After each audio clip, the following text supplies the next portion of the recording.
Miss Yamaneika Saunders, welcome to your first one-on-one with Comedy Hype, aka Hype Plus. Yes, I'm excited. Man, you know it's crazy. I was on your Instagram before we got up here, and I remember seeing us shout you out in 2018 for your 90 Day Fiance commentary. Yeah. And I just thought that was kind of like dope. Like, wow, like look at how like times have went by and like years later we like have connected and start working together. So I love it's been a that. dope full circle moment, and I feel like it's gonna be a great conversation. Yeah. Let's take it back though. Mhm. Baltimore, that's where you were born. That's where I was born. Okay. Um, but raised in Aberdeen, Maryland. So I had a, parochial school, Hmm. sort of corny upbringing a little bit. Hmm. But I would have, whenever I went to Baltimore, I have a good time, and my Hmm. grandparents had a church there. I was raised by my grandparents. So, yeah. Yeah, So kind of, I can claim Baltimore a little bit. that seems like a traditional thing at times, like people being raised by their grandparents. Yeah. What was going on with your actual parents? Like, why weren't they necessarily in the picture at that time? Well, I mean, they were. It just was more productive for me to be raised by my grandparents. I think that's a decision a lot of Black children found themselves in. My mother was somebody who was like in behind the scenes in radio and television. She was a DJ. Wow. So my grandparents wanted her to go continue to pursue her dreams. Hmm. And you can't really have a child around when you have like a career that's sort of nightlife and Hmm. all over the place. But my mother and I had a very close connection and we Hmm. talked all the time. And there were times when I did go live with her. Hmm. So, and my father was in the picture. I just think, my parents weren't together in general. Right. So then it comes a situation where go with your mother and then you go with her parents. But I had a very close relationship with my paternal grandmother as well. I mean, I Hmm. went to my maternal and paternal grandmothers went to the same church, Okay. and I had a very close relationship. How did that ultimately, like, you think impacted you in terms of, being in a family structure that wasn't traditional or like, the Mhm. American pie? Well, I think my grandparents showed me traditional because they had the old school, like, Hmm. relationship. My grandfather was head of the household for sure, but he had a household of women. So he was the first man to teach me to have respect. So sometimes when Hmm. people think, I have these sort of feministic ideals, I'm like, oh no, my grandfather was the first one to tell me I should know how to change a tire and never depend on a man. Hmm. My grandfather was the one that was like, okay, when you turn 13, you're going to get on the riding lawnmower and you're going to cut the grass, show me how to change the oil, never depend on a man, never have a bank account with a Why do you nigga. think he was trying to push that in your mind at that time? Or why not to rely on a man and I think because my grandfather understood that he was one of these old school dudes that was a strong Black man, but he also had respect. It's something that's like missing, I think, in what some of these dudes are trying to do now. He was able to be a man without asking women hmm. to allow him the space to be a man. Hmm. And because he was a strong man, he was raising and building up women who had the same strength that he had. Okay. And I think he understood that, that at having that kind of being a strong man and raising women to be strong, at some point she may encounter a man that's not like you. So you gotta teach her, how to deal in a world that's not going to have a lot of men that represent the men that were in their lives. Yeah. It definitely seems to be kind of, our dynamic as like, the black culture, if you will. Women that don't have fathers present sometimes to kind of teach them different things, and then you have the daddy issues Yeah, that some women do encounter because they're trying to find that fatherly energy. absolutely. Um, so just kind of hearing that, what experiences, how do you think those experiences shaped you as a young Yamanika, this young lady right here? Yeah. Man, was I Yeah. corny. I,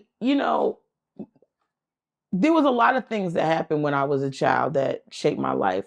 My maternal grandparents went from owning a nightclub to getting saved and getting into the church. And, having a greater connection with my paternal grandmother, and it became about the church, and I became a very church girl, not necessarily the one Beyonce was singing about, some version of that. And also going to parochial school, going to majority white school. There was a lot of pressure on me in the very beginning to always be on top of who I am. I was always representing something. If I wasn't representing to the girls in my church who were getting pregnant at 16, that I was a pure girl, a virgin, not, talking to boys. So I had to represent for all the pure girls. And I had to represent for not only just Black girls, but Black people in general, because I was going to an all white school. So my entire life was me representing something, representing a version of being a Christian. So now where I am in my space, while it can be uncomfortable for other people with my mouth, I feel very comfortable in who I am because I'm representing for the first time my true thoughts and who I really am.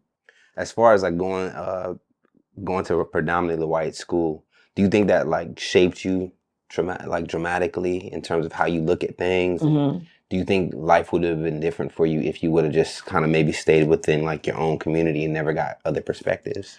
Well, I had my community was Black, like my church, my family. It was going to school was a different experience. I didn't want to go to school with them white kids. It wasn't like I was. It's two ways you're gonna go when you go to all white school. You're gonna be completely all white, or you're gonna be super militant.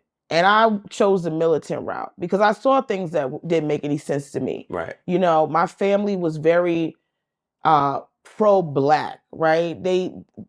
My grandfather didn't miss any words about racism. He didn't coddle me to think that somebody was going to give me anything. He told me I had to fight, I had to work hard. So did my grandmother, so did my mother. Mm-hmm. So, like, at the end of the day, it wasn't a benefit for me to say that I went to school around white people. It was just I learned how they hustle. And I think I learned how they hustle in a way that made me want to make other Black people aware of how they hustle. But over time, I have to be very clear that the understanding of what I've learned with white people and how they get down, especially when they associate with us or deal with us, even if they are quote unquote allies, unless you're immersed in that, you're not going to get it. Mm-hmm. You're not going to understand how people can viscerally hate you just because of the color of your skin. And at the same time, you might be able to find somebody in there that'll be your closest friend. It's a weirdness, but you got to know how to navigate that. You need to know how to tell who is from who. And I think that's probably why it was easy for me also to get into comedy, because when we get on stage, we only got a few minutes to check out who's who and break down who's going to be the problem, who's going to be on our side, who's just broken and we feel it or whatever. So, from a very early age, I had to learn how to move and adjust and figure people out. That's interesting because there are some like Black people that are immersed in white culture or white community, and I think they wear it with a pride of honor. Yeah. They kind of like forget, the struggle, or not even been attached to like, what we've had to endure. So it's quite refreshing to hear that from you, to be like, yo, I was still on my Black stuff regardless of my environment. I was very much, listen, if I wasn't so much in my Black stuff, I would be bigger than I am right now. And that's honesty. Mm-hmm. And I'm running that kind of space in a mainstream environment. Mm-hmm. So I'm running a risk.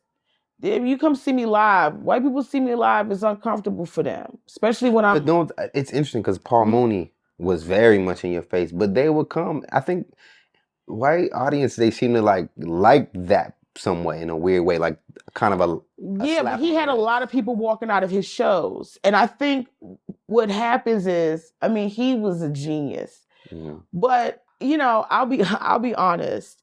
We are used to hearing Black men tell people about themselves. That's why you have, Chris Rock, you have Chappelle, you have all these goats, and to their credit, they're top 5 for me. You know what I mean? Like, they're men that I listen to, I love, I appreciate. Totally dope.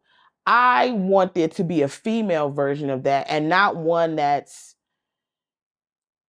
do you understand? Like, stereotypical. Yeah. And at times people can always put me in that category, right? People can say that like, oh, it's easy for her. She's a big bitch. She'll do jokes about being big. And I do from time to time. Mm-hmm.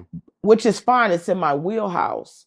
But what we're working on in my new hour and what we trying to do, and when you see me live, is there are times when there are uncomfortable truths we have to talk about, like January 6th, right? Yeah. And that's something that I talked about in front of white audience that get uncomfortable because the entire country tried to act like January 6th didn't happen or nobody knew where they was coming from. Right. You know, and everybody took their hands off of it, even the Democrats, you know, and we got to watch the Democrats sometimes, you know. Nancy Pelosi out there eating ribs and shit and then kente cloth and whatever she doing, fucking niggas on the side. So she does too much to prove, and a lot of times the Democrats do, but they act like they didn't know what was happening. And the Republicans, and I was like, how the hell you didn't know what's happening? You see all these white people? You can't miss them. It's like 6,000 hillbillies caravanning down I-95 with their grandmother at the front of their truck in a wicker chair, stopping in every 5 minutes at Wawa's to get gas and beef jerky. You saw them niggas coming. So it's stuff like that they don't want to hear. They don't want to, and they definitely don't want to hear it from me because they rather me talk about sucking some niggas' dick. Yeah, because it's not intimidating. Right. I mean, also I can talk about that, but when I'm in the mood to talk about some real shit, and there's a lot of real stuff going on right now. It's deeper than relationships. That's also the other thing, like with the Black community.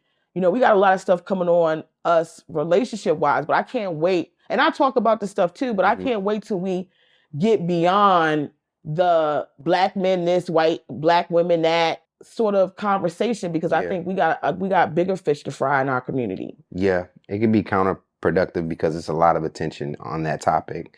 One thing I like about you is the authenticity.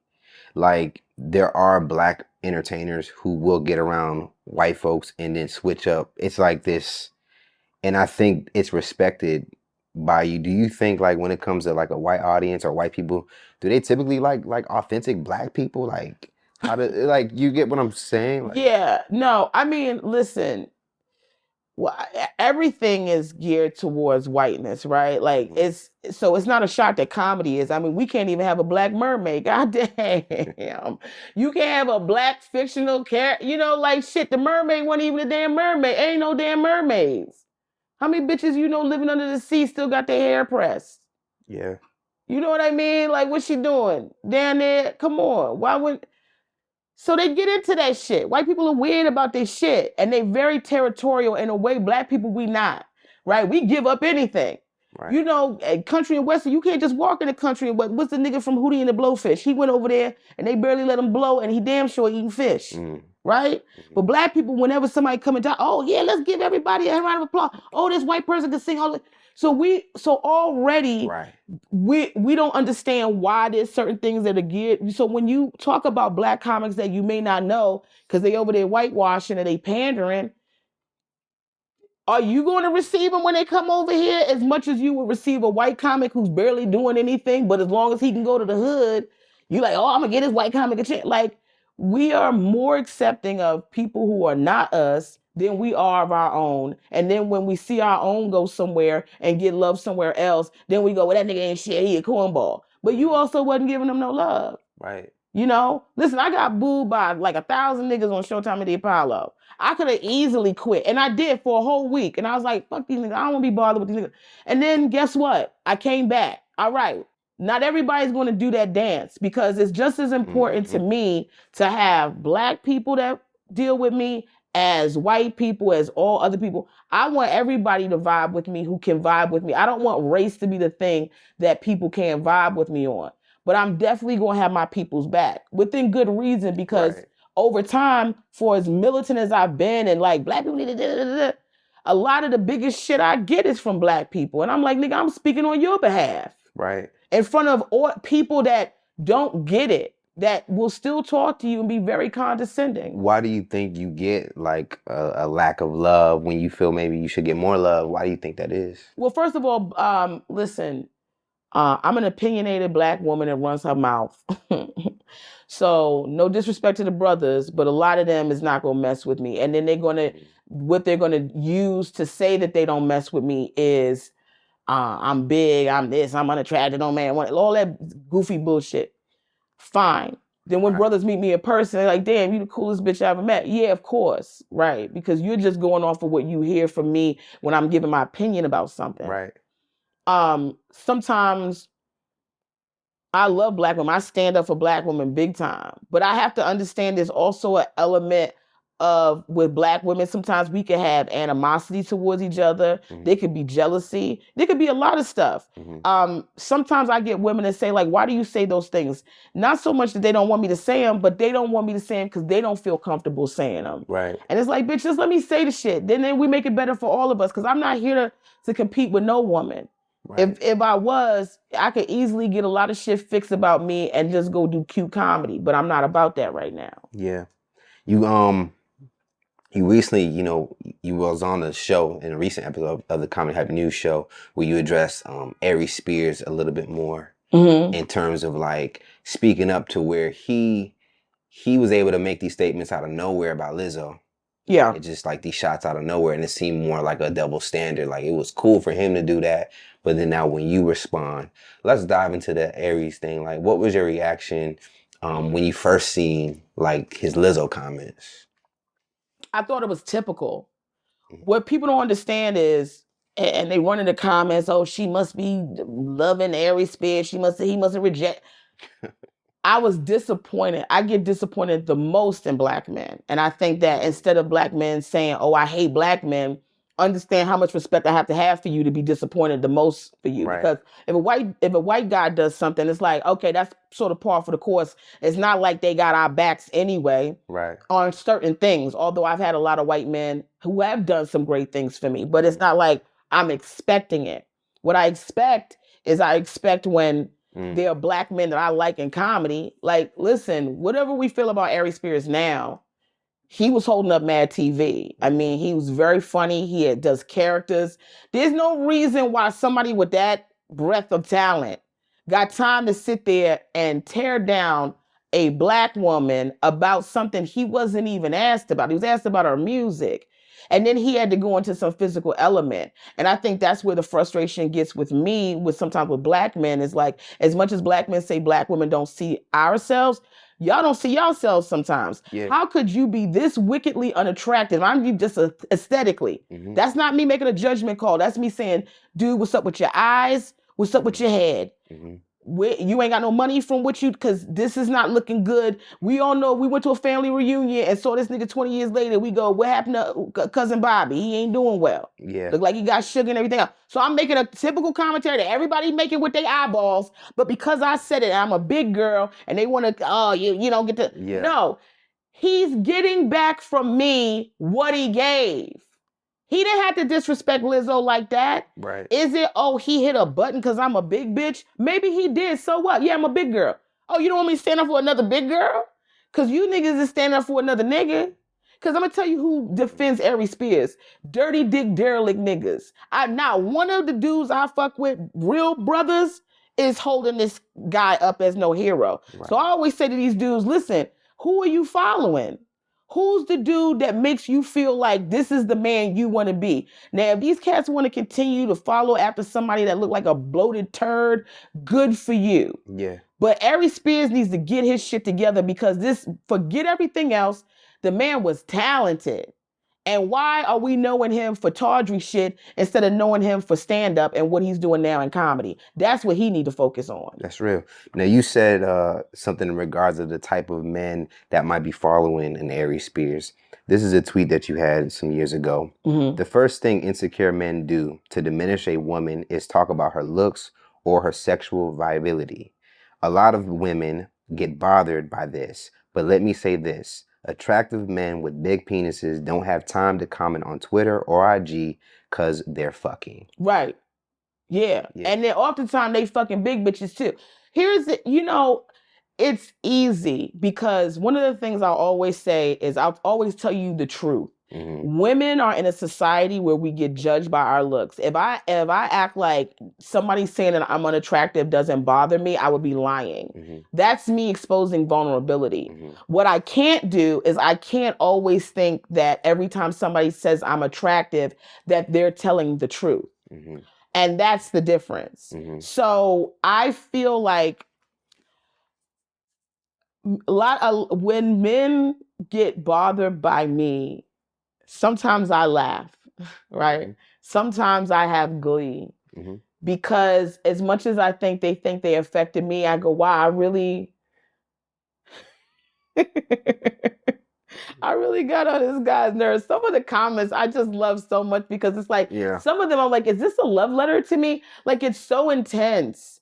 It's You're so striking a nerve, right? right. We're both striking a nerve because I like I said, I'm never gonna act like I go in the comments for an assessment. I Mhm. don't go in the comments because I need to go there for validation. Mhm. It is always good for me to sort of understand what people are feeling or seeing from what I'm saying. And if there's something that I'm miscommunicating, Mhm. then I want to make sure that I'm on top of it. Mhm. But if there is a chord that I'm hitting, so be it. Yeah. An interesting thing has happened, with Kevin Samuels, his movement. I think he's been able to speak to a group of men that were somewhat feeling insecure or not knowing trying to figure Mm-hmm. out their value. Mm-hmm. You mentioned we just talked about Aries Spears, and you talked about how his appearance. Do you think there's like this thing of unattractive men having these high standards that needs to be kind of figured out? Absolutely. Absolutely. But Where the do you think thing that comes from? here's the thing um that Kevin Samuels was communicating, but in a toxic way. The benefit for men is that women, number one, don't mind settling Mm-hmm. because a lot of women, their primary goal is to have a partner. Mm-hmm. Men also want partners, but men know that in the society that we're in right now, especially like in America and especially in like New York, the stats are crazy for men. Like for every one guy, there's like 10 women. Right. And I asked the women, what you gonna do? How you gonna fix it? I mean, I guess we just gotta start killing bitches, right? Because we out here settling. So for men to have that advantage and then sort of what they've done with it is become toxic on top Mm-hmm. of it and sort of like a nana nana boo boo. So there's a lot of men using certain truths that are happening in the world to their benefit. Yeah. And it's no man is ever going to want you. And it's like if there are more women than men, at some point women probably will have to share. Women may not Yeah. want to acknowledge that, right? Women will have to share. I'm telling you, I don't want to share a man. Yeah. So what I have to do as a woman is not try to find my way to this dude. It's to find other options for myself where I'm not relying on a man to validate who I am as a person. Mm-hmm. Thankfully, for me, I have a good career, Mm-hmm. right? Thankfully for me, I have other things in my life that benefit me. Who I speak for is the women who don't have a lot of other options, right? They're women that maybe not career women, or they've only been raised to where's my husband? Who's the man I'm going to take care of? Where's the man I'm going to love?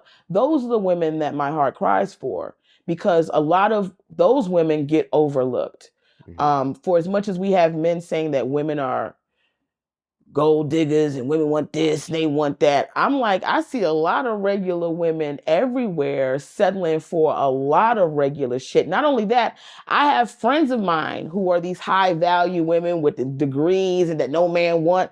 Yeah, but stop acting like you don't want her because she's some independent bitch that don't know how to treat a man. Because I'm telling you, those women know how to treat a man. Right. I've watched them take care Well, of bum niggas. it could be intimidating, I think, is what it is. Right, but that's what a man needs. The man needs to go.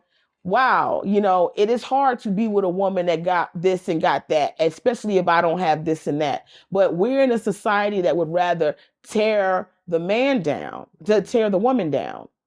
Because you don't hear that on the other end when men are high profile, and then there's women that are not to the profile of their man. They're not going, well, look at him out here. They go, oh, how do I love him? How do I, like, here's what women do. Jay-Z had like some type of a ribbon cutting. This was years and years ago. I think this was before him and Beyonce got married. Okay. And Beyonce came to that event dressed down. I mean, not, it's Beyonce, so even her dress down looks fabulous. Right. But, she came like, she had the hair pulled back. She had like a little suit on. She was like, I'm his woman. I'm like, Beyonce doing this shit.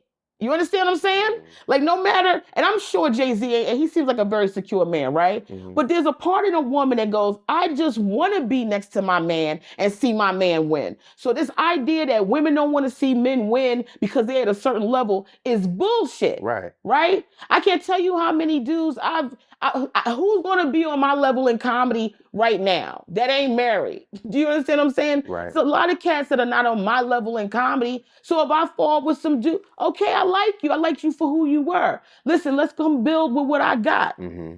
Some of these dudes, they don't want to do that. The first thing they get insecure about is my stand-up. Or I'm funnier than them. I'm this, I'm that, I'm blah, blah, blah, blah, blah. And even I got to go, oh, how do I tone me down? Yeah, I mean, you know, you said that your grandfather instilled a certain level of independence.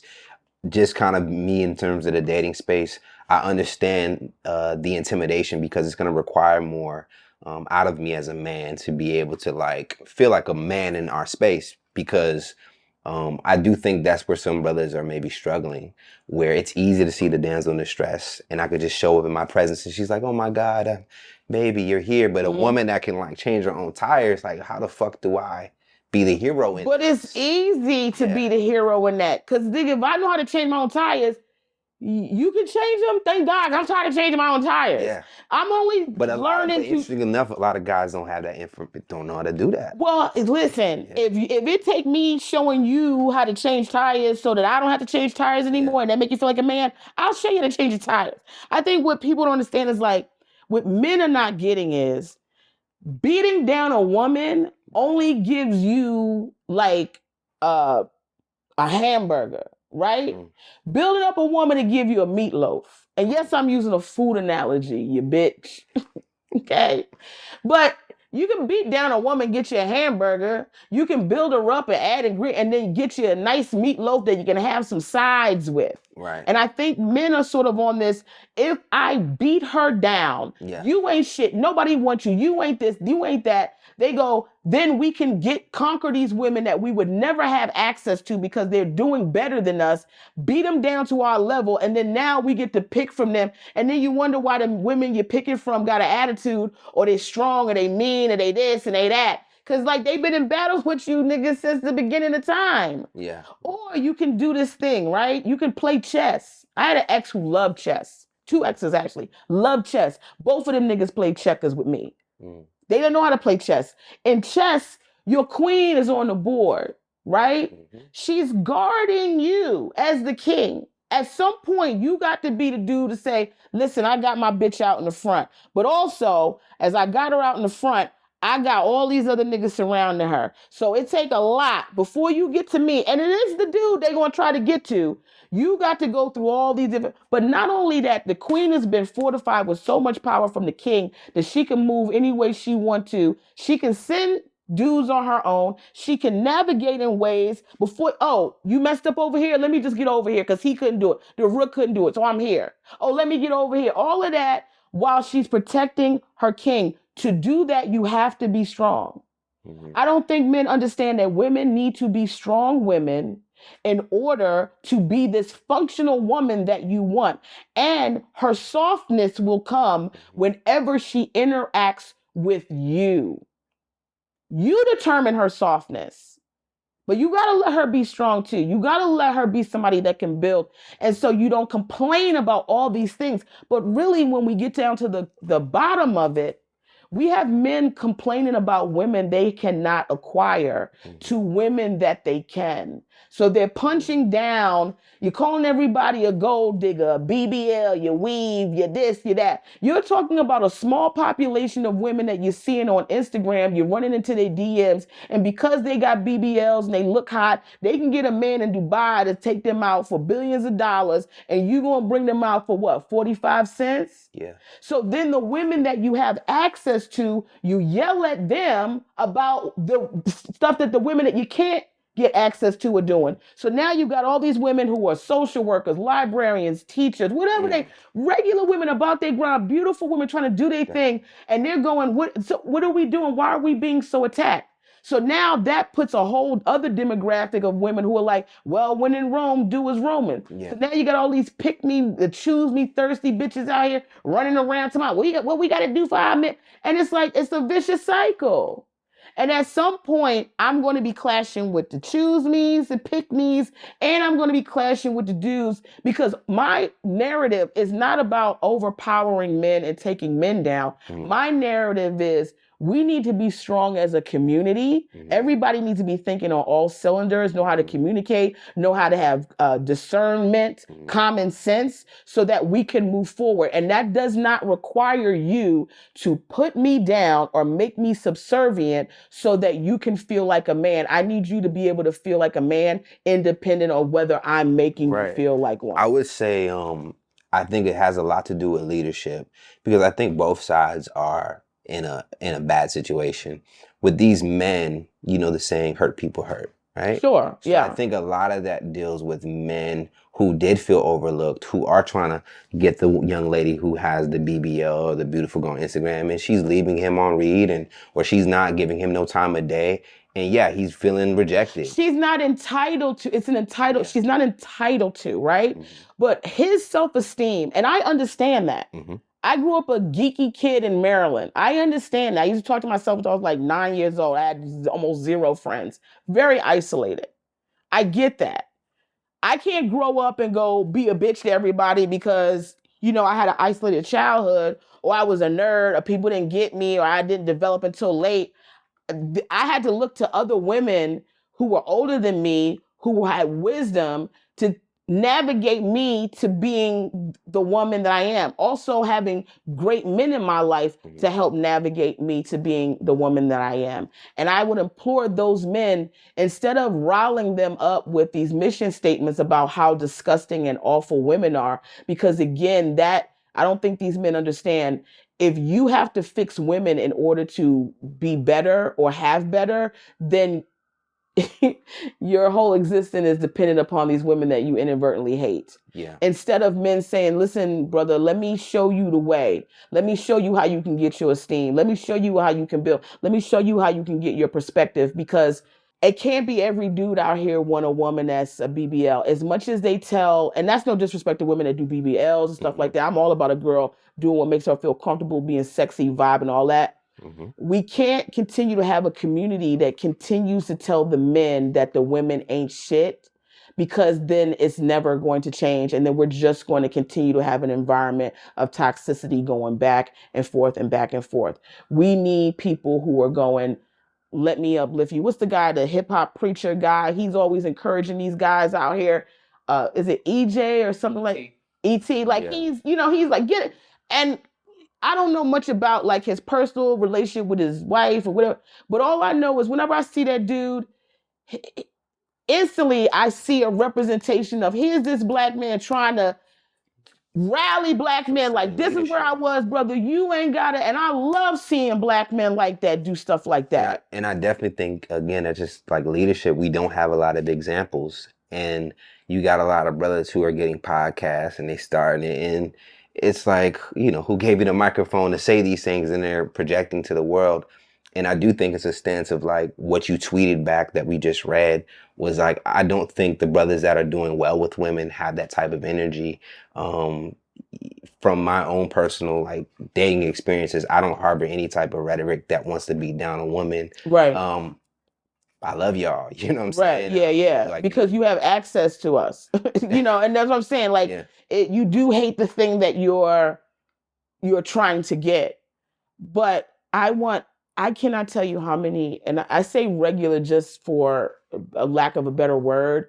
I can't tell you how many regular women are out here available to these regular dudes. That part. And you're not looking at them. You're not seeking them. So I don't, at the very least, stop beating them down. You have to like, you know, change your perspective. So we got a couple minutes before we got to ride out. Nick Cannon, he just had his 10th kid. Thoughts on that? You know, anytime I make commentary about black men, it is always going to be come from a place of I'm bitter, I'm jealous, I ain't got no man, who am I to speak? I ain't got no kids, who am I to speak? I don't have any children. Mm-hmm. You want kids? I would love kids. If I'm not able to have them naturally, I would love to adopt children. Okay. I grew up in a home that had foster children. Like, I'm all about children. I also am somebody who followed my career. So I ain't got time to be having babies. You know what I'm saying? Like, you act like I can't have babies. I've had plenty of plan B.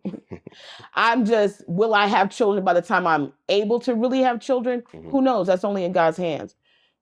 Me not having a man is self-preservation for myself and my sanity. I haven't found a man that I felt comfortable with, that I could stay with, right? People break up.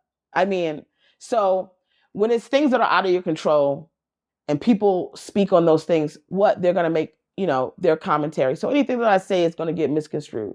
Yeah. My initial conversation about Nick Cannon had always been with Wildin' Out. I thought they would focus a lot on putting certain types of girls on instead of necessarily putting funny forward girls, right? You had to be somewhat funny and you had to be hot. And there was a lot of women that I thought in comedy that could be on Wildin' Out. They too old for them, they too big for them, they not the hottest, whatever, they ain't this. So that was always my gripe, like, open that space up because it's a great show and it elevates a lot of people. And Nick Cannon is a star. You cannot deny him on that. Then he started to show this sort of like guru-y African bean pie, I'm going to get you sucker, dirty mother.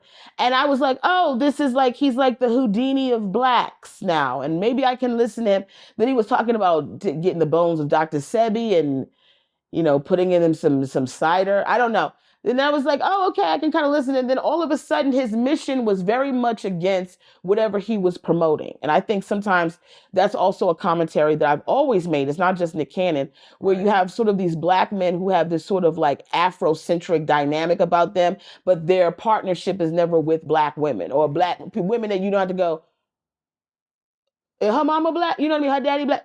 So then I was like, oh, well, he's just on some nonsense, right? And so then I started tuning him out. And I go, we can only just like laugh with Nick Cannon and whatever he got going on. Then it became this he became this representation of black men and family structure. And when I started talking about it, it became, oh, you hate on Nick Cannon, you with Nick Cannon. I couldn't understand why black men didn't understand how much I was rallying for y'all. Is this how y'all want to be represented? Money or no money? This guy is, let's not make this a thing. And he's doing it wrong because there's so many women involved. Is that kind of, because you can have, back in the day, they had a lot of kids. Right. And let me tell you something. Black men love to time travel whenever it benefits them. Okay? So now we going back in the day to say how many cats Cat had, but now we can't stay in the future because women is too aggressive. Like, it's like, what, sir? Are we with the Flintstones or the Jetsons? Okay. I can't. Do we hold Eddie Murphy accountable? Listen. Is that different? Listen, can we talk about Nicole, how she had all the babies and still look fabulous? Okay? Because I had 0 babies, and honey, I'm talking about stomach stapling tomorrow.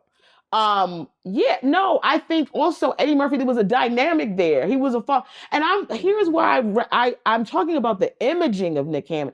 I don't want to shit on Nick Cannon. My commentary about him not having, certain women and stuff on his thing is a professional one, not a personal one on him. He's made me laugh. I've watched his movie. I think he's funny.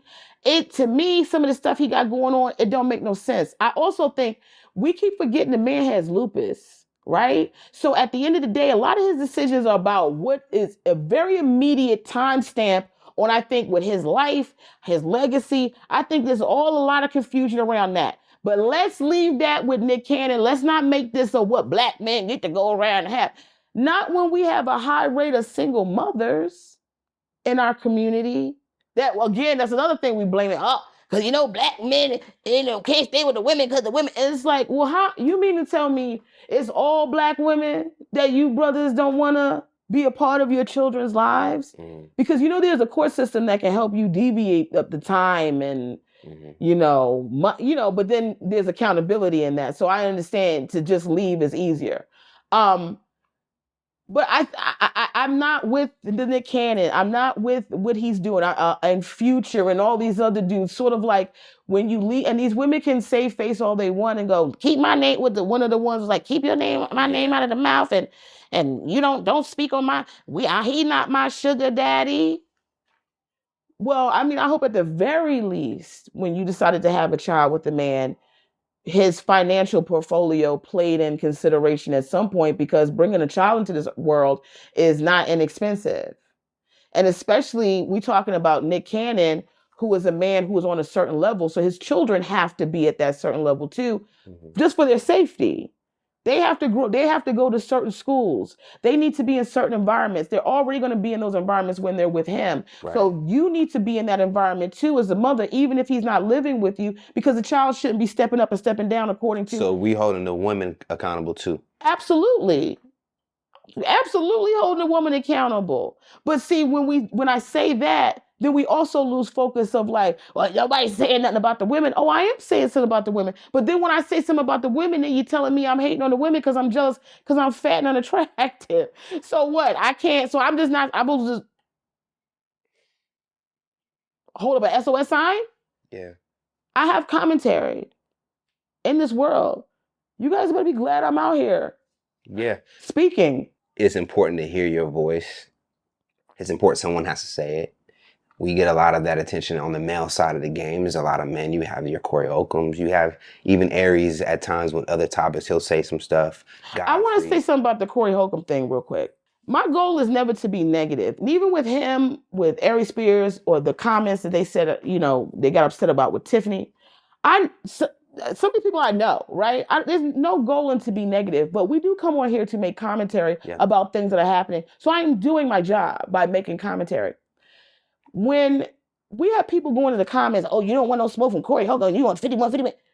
Listen, the man went on his podcast and called me a fat bitch. Now, there's a lot of stuff that I have ignored, right? Yeah. What I don't want to get into the habit of is when I feel pressed about saying something, I'm going to say something. There's no reason for you to call me a fat bitch, especially when you try to pretend like you didn't know who I was. Right. And especially when you could just have a conversation with me. And any attack that you think I may have been making on somebody else, listen, it is up to Tiffany and it's up to Aries. If they want to say something to me, they can say something to me. Right. And I understand, I respect that I'm having commentary about them. Him getting involved unnecessarily just to be whoever he continues to be is also problematic. And I'm saying that because also he's a funny dude. I'm not here to say Tiffany ain't funny. I ain't here to say Aries ain't spirit. Funny ain't funny. I ain't here to say Corey ain't funny. These are people that are funny. They got fan bases. I'd be foolish to say they wasn't funny. So a lot of people don't like them. A lot of people like them. Mm-hmm. But some of the stuff that's happening around them, who are we not to have commentary about what's happening? I've had shit that's going on in my life that people have had commentary about. Mm-hmm. And I'm sure I will as my star rises. There are going to be people saying all kinds of stuff about me. Yeah. I think that's what you're only experiencing is it's low-hanging fruit. It's like, okay, she said something, what can we say to get her back, right? And in this society, they make it does seem like being overweight is such a negative thing. When that changes through generations, at one point back in the day, being overweight meant you were of wealth, of status. So we as society change in perspectives. But I think in closing, how much does that bother you? And do you think your weight really plays a large part of your existence as a person in the society and your career? Yeah, my weight plays a large part in it. And on both sides, right? Because a lot of times when people encounter me, before I open my mouth, of course they think they know what I'm going to sound like. Mm-hmm. Of course they think they know what I'm going to say. A lot of people think I'm ignorant before I even open my mouth. And then when I open my mouth, it's like, I always love seeing that switch. I mean, I am a big girl. Yeah. Yeah. But I also think that I am a dynamic person. Mm-hmm. But I'm not here to defend that every week because I didn't know that was up for challenge. I think I am somebody that has roasted a roaster, one of the top, roasters on Comedy Central. But I am to the same extent that I said when I was talking about Tiffany, and I said her elevator didn't go to the top floor on certain things. When it comes to comedy, there's certain things for me even that comedy moves forward first. So I am about the joke. I am about the laugh. I'm not super sensitive about myself, but if I think you were coming at me in a way, and we know the difference as comedians, because I saw some people in the comments like, oh, comedians so sensitive now. It's not about how we sensitive. It's certain people we know that can joke on us, and we know that it's coming from a good place. And then you got certain people that's joking on you, and it ain't coming from a good place. And so when we have to respond in kind, we will. But listen, I'm just here to be funny, to make people think. And if I said anything that got on your nerve, at least you was listening. You seem that you own your body. Did you ever try to lose weight? Are you trying to lose weight? Is that pressure to do those things? As I get older, for health reasons, right? And for me, the you see my little gym set up in here now, and I'm boxing all the time. It's because like once I finally got to this place, it was more competitive, and it's like, oh, what can my body do? You don't think that would? I've seen people lose the weight, and then it kind of like it's kind of weird. Then it's like when they look, I don't know. I mean, it might not be the same. I don't know. I hope where I'm at right now is I want to see what my body can do. I shout out to Naima who trains me with boxing, and I've just been blessed. She's motivated me. So, and I look at other women too, women who are much older than me in their 50s and their 60s, still doing their thing. So I'm very much motivated, but I've never been, the problems that I've had with men has been my own low self-esteem that I've had to deal with over time. And that happens as you grow up. And I'm much more confident in who I am and much more sure. So that's been my problem when it comes to the men that I've had in my life. But I will say that I've not been, listen, not every man loves my body, but the men that have been with me, I've been very comfortable in my body with them. I've had I didn't think they had a problem with my body. I mean, they was fucking me. So at that point, so I've never been, and I see so many beautiful women.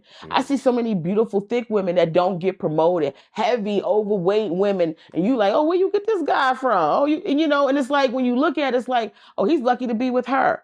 So I'm not here to act like being overweight is a thing to be and like, oh, don't talk about my weight. We should be healthy, but we don't need to attack people. It's already hard enough being a big person and being overlooked.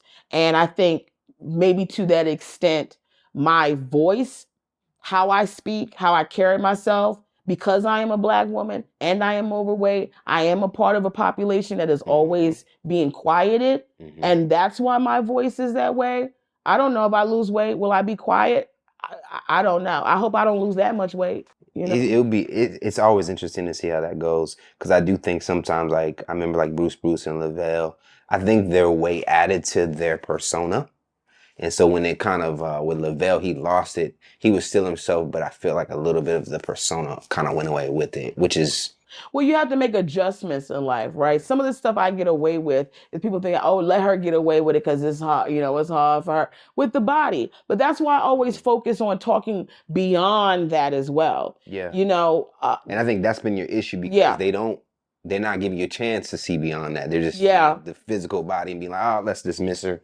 Let's not hear what she says. But hopefully, as they keep hearing you on our platform at the Comedy Hype News Show and Comedy Hype, they'll be able to understand the person you are and what you're all about beyond how you may appear. Like, we all should be judged. Yeah. Well, I mean, I'm glad for this time, because I think instead of like trying to have like a hee hee ha ha, I think it is important that people understand my perspective, because a lot of people don't. A lot of people are like, who is this girl? So for them, anybody that sat down and watched this and got my perspective, listen, I got a lot of love for you. I'm here for everybody, and I hope we win. I hope every Black person win. You know what I'm saying? So thank you for having me on Comedy Hype, and I look forward to many more sit downs.